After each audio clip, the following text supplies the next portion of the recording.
brilho da castidade, né? Principalmente para os jovens, né? A igreja ensina que existe a castidade do solteiro e do casado. Do casado é viver a vida sexual só com sua esposa. O solteiro é não ter vida sexual nenhuma. E aqui a gente vê a beleza da castidade, ok? Problemas no casamento, é um livro também que eu escrevi respondendo 1000 perguntas que nós recebemos por e-mail, por carta, por telefone, entende? Sobre problemas no casamento. Então, um livro para responder tudo que é tipo de problema no casamento, tá? Vida sexual no casamento também é um livro que eu escrevi porque muitas pessoas perguntam isso, né? Eu sou católico, eu quero viver uma vida sexual de acordo com aquilo que a igreja nos ensina. O que pode ser feito, o que não pode ser feito, né? Então, eu escrevi esse livro, o nosso bispo Dom Beni leu, aprovou, colocou o seu imprimatur. O imprimatur é o quê? A autorização do bispo para que um livro seja publicado, ok? Porque é um livro delicado, né? Vida sexual é uma questão delicada, mas está aí, quem quiser ler pode ver. E muitos outros livros ainda que você pode acompanhar, né? Aí pelo Departamento Audiovisual da Canção Nova, o Porta a Porta da Canção Nova, né? Tudo pelo telefone 3186-2600. Muito bem, vamos responder aqui então algumas perguntas que chegaram por telefone, ok? Pessoal do call center, anota, e se você não quiser que eu diga o seu nome, você diga lá, não me identificar, e a gente não diz o seu nome. Bem, aqui eu tenho uma pergunta que é do Luiz Antônio, ele é de Taubaté, São Paulo, diz assim, tem uma passagem na Bíblia, aparece uma mulher com 12 estrelas, revestida de sol, o que significam as 12 estrelas? Ô Luiz, essa passagem é o Apocalipse 12, aquela mulher vestida de sol, que representa a Virgem Maria e a igreja, as duas coisas. Porque a igreja, na teologia, sempre foi representada por uma mulher, ok? Tanto é que a igreja é a esposa de Cristo, não é? Então a igreja é tomada também como uma mulher. Então a teologia católica viu naquela visão que São João teve no Apocalipse, a mulher vestida de sol, a lua debaixo dos pés e uma coroa de 12 estrelas, a igreja viu o quê? O universo glorificando a mãe de Deus. O universo glorificando também a esposa do Cordeiro, a igreja. O universo, o sol, a lua e as estrelas. O sol como manto, a lua como pedestal e as estrelas em 12. Por que 12? A igreja explica assim. Não caberia numa coroa de Nossa Senhora todas as estrelas do céu, não é? Porque as estrelas do céu são bilhões. Então, estão representadas em 12. Por quê? Porque para o judeu, o 12 significa tudo, a totalidade, a coisa completa, entendeu? Então, é uma simbologia. Já que não cabem todas as estrelas na coroa de Nossa Senhora, que ela merece, então aparecem 12, a plenitude, ok? Você vê que são 12 os artigos do credo, são 12 apóstolos, né? Meu pai dizia que até a penca de banana tem 12, né? É o número, né, da coisa assim, vamos dizer, completa, harmoniosa, né? Ok? Então, este é o significado. Bom, aqui pode dizer o nome, né? Aparecida, que é de Mirassol, São Paulo, pergunta assim, sobre o brinco, homem usando brinco, se é pecado? Não é pecado, né? A gente pode não gostar, eu não gosto, porque eu acho que o brinco é um adorno feminino. Eu acho que essas coisas ficam bonitas na mulher, né? A mulher usa aquela camisa de rendinha, com florzinha, né? Eu acho que fica muito bonito na mulher. A mulher, né? Tem uma música que canta assim, né? Creio na mulher que se enfeita a cada dia para ser a mais bonita criação do nosso Pai, né? O homem gosta de ver a mulher maquiada, pintada, decorada, com brinco, com anéis, é bonito. Então, eu prefiro que isso fique para a mulher. Mas não é pecado o homem usar. Se o homem quer usar, ele acha bonito, a igreja não diz que é pecado, não. Mas é mais próprio da mulher. Homem usando brinco não é pecado. E sobre tatuagem, o que a igreja fala? Bom, tatuagem a igreja não quer que use. Por quê? Porque a medicina não quer que use. Porque a tatuagem estraga a pele. Nunca, você não consegue tirar mais. A tatuagem, para você tirar, é um processo doloroso, caro, e você tira com laser. Então a igreja diz, não estrague o seu corpo. E o nosso corpo é templo do Espírito Santo. Ah, mas eu vou fazer uma tatuagem de Nossa Senhora, de Jesus. Não faça. A igreja, nas coisas de medicina, a igreja acompanha a medicina. Os médicos que cuidam da pele, dermatologistas, dizem, não façam. Então a igreja também diz, não faça. Agora, a questão de pecado é a seguinte, se você faz uma tatuagem blasfêmica, uma tatuagem que significa uma adoração a um ídolo, a um Deus, sei lá, que não existe, aí é pecado de idolatria, pecado de esoterismo, pecado de ocultismo, entendeu? Agora, mesmo sendo uma tatuagem boa, bonita, a igreja não quer que faça, porque a medicina não quer que faça. Ok? Bom, aqui a pergunta do Armando, ele é de Boituva, São Paulo. Existe reencarnação? Ô, Armando, a igreja diz que não existe. Eu vou te dar duas respostas da igreja. Primeira resposta da igreja, o catecismo, no parágrafo 1013, diz que não existe. Eu gosto sempre de dar uma resposta da igreja, porque aí, deixa eu achar aqui o parágrafo 1013. O catecismo diz aqui, ó, presta atenção. A morte é o fim da peregrinação terrestre do homem, do tempo de graça e de misericórdia que Deus lhe concede para realizar sua vida terrestre, segundo o projeto divino, e para decidir seu destino último. Quando tiver terminado o último curso de nossa vida terrestre, não voltaremos mais a outras vidas terrestres.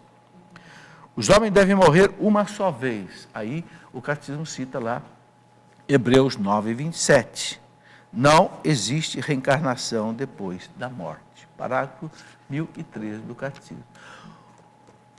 O texto da carta aos Hebreus 9, 27 diz o quê? Exatamente isso. Está determinado que cada um morra uma vez e em seguida vem o juízo.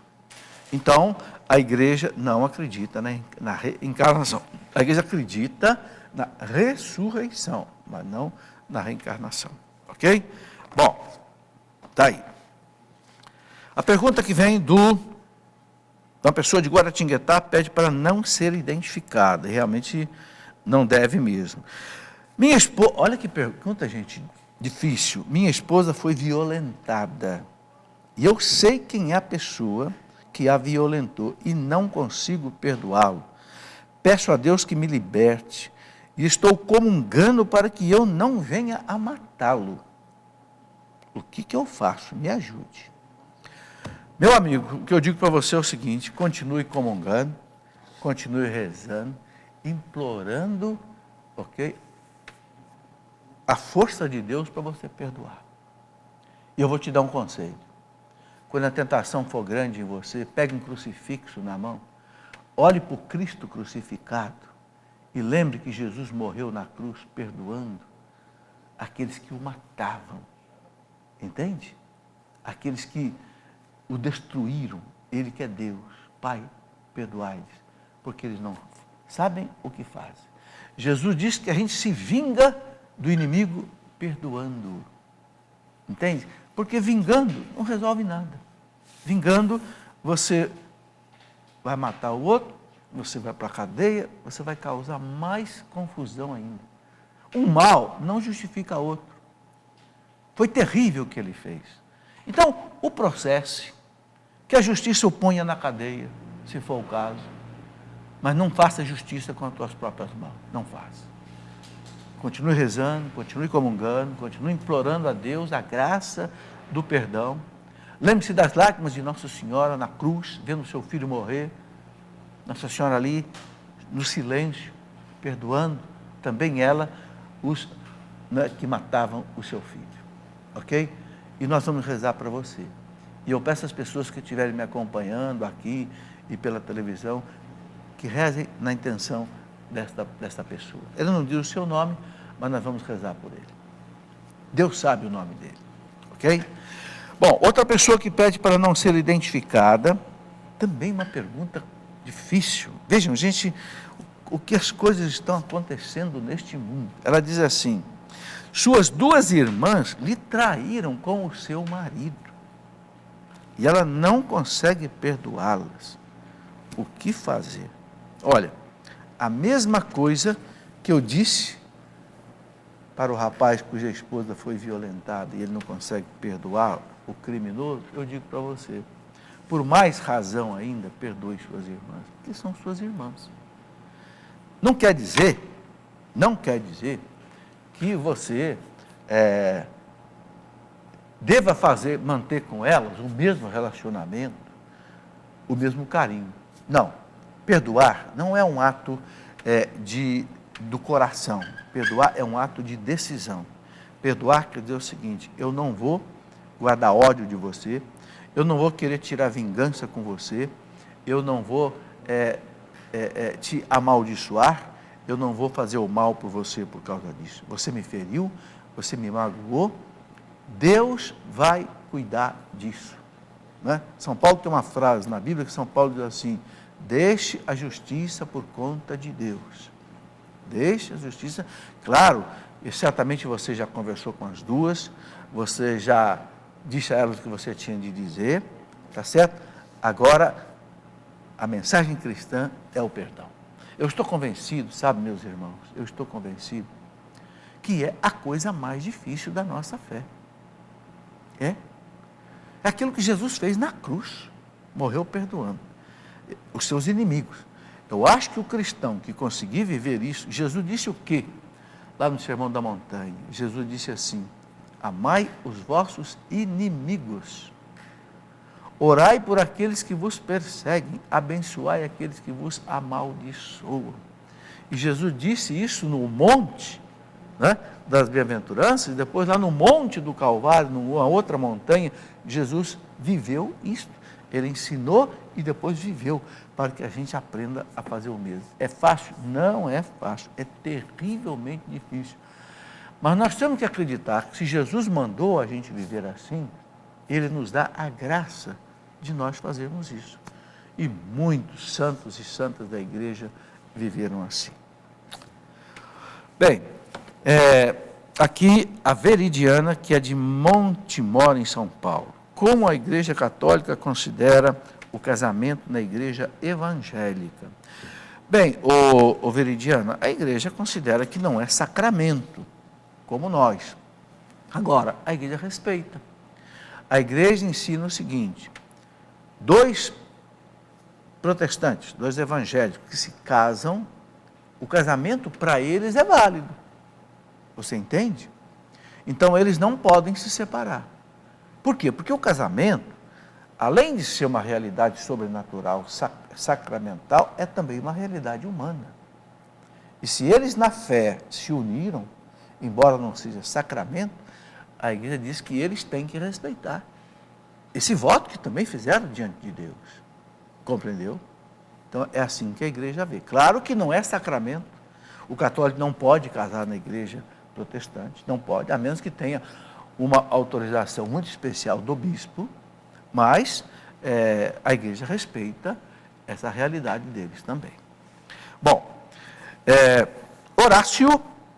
José Carlos, que é de Itapevi, São Paulo, ele diz assim, quando a pessoa pede para benzer o objeto de devoção, é permitido que o ministro da Eucaristia faça? Não. Quem deve benzer, pelo menos nos meus 62 anos de vida, eu só aprendi isso, que quem benze é aquele que foi ordenado, bispo, padre e diácono. Por quê? Porque na ordenação, as suas mãos são ungidas com óleo especial para que ele abençoe. Ok? Então, o que a igreja ensina é que quem abençoa objetos, casas, carros, imagens, é aquele que é consagrado. Claro que nós podemos desejar a bênção para as pessoas. Olha, Deus te abençoe. Um pai diz para o filho. Não é? A gente diz para um afilhado. A gente pode e deve pedir a bênção para as pessoas. Agora, abençoar, traçando o sinal da cruz, essa bênção especial deve ficar reservada para os consagrados. Ok? Muito bem. Mais uma pessoa aqui, o Romualdo, né, que é de São José dos Campos, quer saber se os ministros que recebem o ministério da bênção das mãos do bispo podem abençoar casas, objetos e pessoas. Só não pode abençoar a água. Bem, veja bem, se a pessoa recebeu o ministério da mão do bispo, aí é diferente. Eu, sinceramente, não conheço esta norma, mas a pessoa está dizendo aqui que alguém pode receber um ministério de bênção da mão do bispo. Se existe isso, se o bispo dá àquela pessoa o poder de abençoar, aí eu não vou dizer que não pode, entendeu? Uma pessoa de Medianeira, Rodrigues, ele pergunta assim, na passagem bíblica de Moisés, a mulher adúltera ia ser apedrejada. E por que esta mesma lei não era válida para os homens adúlteros? Boa pergunta, Rodrigo. Na verdade, a mulher era discriminada naquele tempo. A lei de Moisés não era uma lei perfeita. Você sabe disso. Tanto é que a lei de Moisés autorizava o divórcio. Né? E os apóstolos perguntaram para o Senhor, né? Moisés autorizava o divórcio, o homem dar uma carta de divórcio e separar da mulher. O que o Senhor disse? Jesus disse, não autoriza. Moisés autorizou, não é porque ele quis autorizar, é por causa da dureza do coração de vocês. Porque vocês não conseguiam viver uma lei perfeita. Então Moisés tolerou a separação, mas Jesus diz, no princípio não foi assim. No princípio Deus fez o homem e a mulher e disse, o homem deixa a casa do seu pai e da sua mãe, se une à sua mulher e sereis uma só carne, não separe o homem o que Deus uniu. Não é? Está lá em Mateus 19. Então, a lei de Moisés era uma lei imperfeita. E a mulher era discriminada naquele tempo. No cristianismo, não. No cristianismo, o adultério é um pecado tão grave, seja ele cometido pelo homem ou cometido pela mulher. É a mesma gravidade. Ok? Quer dizer, com o cristianismo, não é, as coisas chegaram no devido lugar. A gente tem que entender, gente, que a moral, ela acompanha o tempo. Não é? Antes de Abraão, nós tínhamos aquele código terrível lá de Hammurabi, na Mesopotâmia, que era olho por olho, dente por dente. Né? Acabou. Jesus revogou isso, porque os tempos mudaram. Né? O próprio homem vai aperfeiçoando. Uma pessoa que pediu para não ser identificada, não deu nem a cidade, ela diz assim, que gosta de dançar e pergunta se é pecado ir ao baile. Bom, depende do baile, depende da dança e depende de como é que você dança e com quem que você dança. Né? Eu fui a muitos bailes, com a minha esposa, com a minha noiva, a então noiva, né? Já vai lá atrás, 40 anos atrás, eu ia em muitos bailes, me divertia, não bebia, não drogava, nunca precisei confessar que eu tenha pecado num baile. Você entendeu? Então tudo depende de como a coisa é feita. Né? Eu sei que tem uns bailes aí que são pesados, né? Aí se você sabe que naquele baile você vai, é complicado, você pode se enroscar, você pode pegar, você pode cair em tentação, então não vá. É melhor que você não vá. Mas se aquele baile bonito, que você põe aquela gravata, né, especial, né, aquele terno bonito, aí você pode ter certeza que é diferente. Né? Bom, tudo depende, gente, das circunstâncias. Bom, uma pergunta aqui, vem grande, mas não vou identificar a pessoa, porque vou só dizer a cidade é João Pessoa, na Paraíba, uma cidade grande, então ninguém vai saber quem é. Ele diz assim, se Deus é amor e nele não há ódio, qual o sentimento dele com relação a Lúcifer e todos os anjos decaídos que o seguiram? Veja, Deus não tem ódio do demônio. Não, Deus não tem ódio de ninguém. Deus não pode ter sentimentos maus. O primeiro parágrafo do Catecismo da Igreja Católica diz que Deus é perfeito. Perfeito quer dizer, em Deus não existe sombra do mal. Então Deus não tem ódio de nada, de ninguém. Agora, Lúcifer não quis viver com ele. Quis ser Deus no lugar de Deus, quis ser adorado como Deus por soberbo. Então se afastou de Deus. Pronto, então Deus o deixa lá, ok? E se Deus sabe todas as coisas, por que Deus não impediu a rebelião de Lúcifer e dos anjos? Porque Deus os fez livre. Ora, se você faz um ser livre, para que ele possa ser imagem e semelhança de Deus, você tem que correr o risco dele errar. Veja bem, gente, para que Deus fizesse os anjos e fizéssemos nós a sua imagem e semelhança, ou seja, magníficos, maravilhosos, Deus teve que nos fazer livre, os anjos e os homens. Agora, se você faz alguém livre, você corre o risco desse ser se voltar contra você. Porque o ser livre, ele não é um marionete, um teleguiado, que só faz o que você quer. Não, o ser livre faz também o que você não quer. Não é verdade que seu filho faz coisas que você não quer? Não é verdade que um empregado faz uma coisa que o patrão não quer? Não é verdade que médicos, advogados e dentistas fazem coisas que não devem, às vezes? Por quê? Porque é livre. Se não fosse livre, não seria imagem e semelhança de Deus. É por isso. A liberdade tem um preço. E Deus aceitou correr o preço, porque Deus achou que valia a pena. Não questionemos Deus. Certo? Ok. Deus não impediu a rebelião de Lúcifer e dos anjos. Não, porque Deus concedeu-lhes a liberdade. Aqui a pergunta do Elton, que vem de Petrolina, em Pernambuco. O Evangelho Secreto da Virgem Maria é um livro, escrito por um autor espanhol, Martin. Né? Ele diz que leu esse livro 3 vezes e quer saber até que ponto pode acreditar no que está escrito. O Elton, a igreja não confirma a realidade histórica do que está escrito nesse livro. Eu também li esse livro, é muito bonito, realmente ele é edificante, mas tome-o assim mais como um romance, entendeu?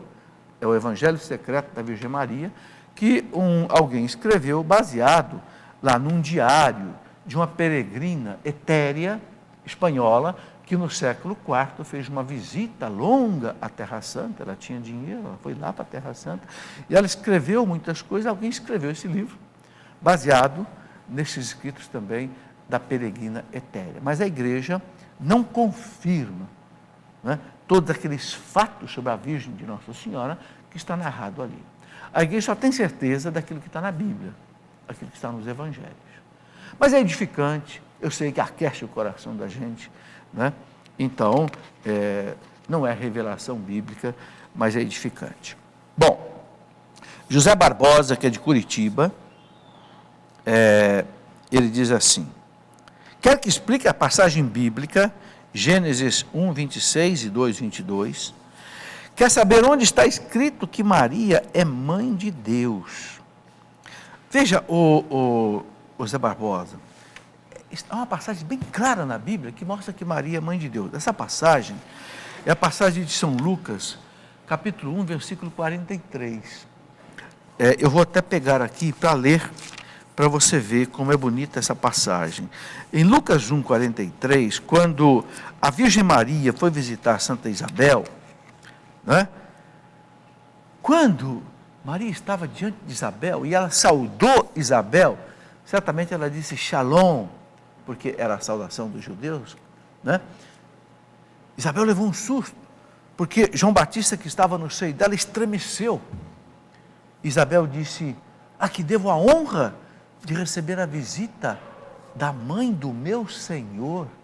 Está aqui, ó, Lucas 1, 43, eu gostaria que você conferisse isso na sua Bíblia, né? Aqui na Bíblia da CNBB, que a Canção Nova agora inclusive republicou, com essa capa bonita aqui, e quem quiser adquirir pode até adquirir, custa R$19,90, né? A Bíblia da CNBB, bonita.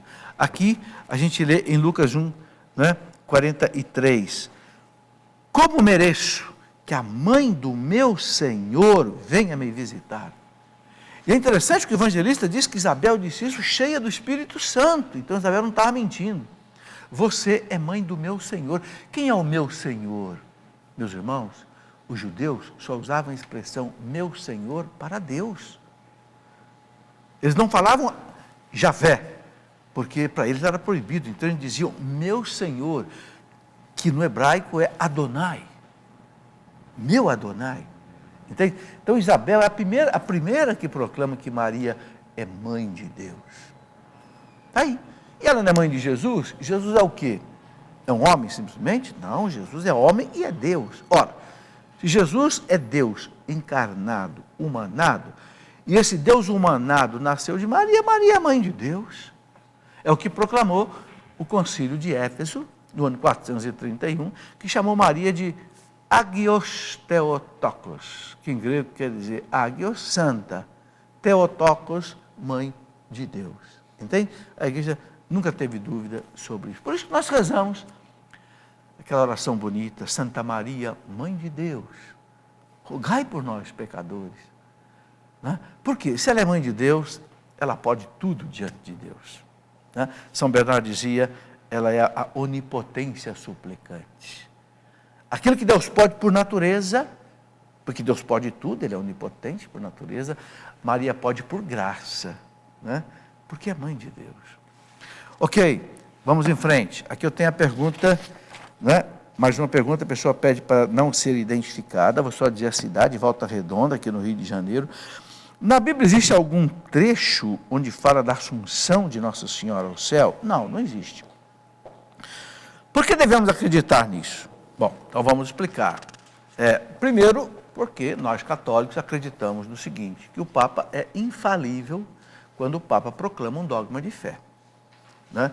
E esse dogma de fé de que o Papa é infalível foi proclamado no Concílio Vaticano I, no ano de 1870. O Papa Pio IX, com todos os bispos, proclamaram o seguinte, quando o Papa proclama um dogma de fé, ele não erra, é assistido pelo Espírito Santo, baseado naquilo que Jesus disse.